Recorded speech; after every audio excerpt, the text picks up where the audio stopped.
Hey everyone, and welcome back to the channel. Is your kitchen floor looking a little less than lovely?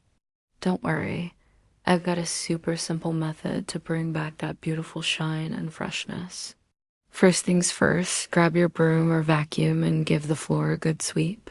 We need to get rid of all those little crumbs and dust bunnies before we even think about mopping.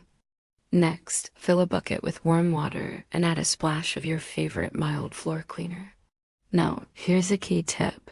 Dip your mop in, but make sure you wring it out really, really well. We want a damp mop, not a soaking wet one, to avoid leaving puddles. Start mopping in one corner of the room and work your way backward in straight, overlapping lines. This ensures you cover every inch without stepping on your freshly cleaned floor.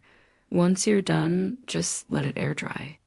In no time, you'll have a spotless, glossy floor that makes your whole kitchen feel brand new.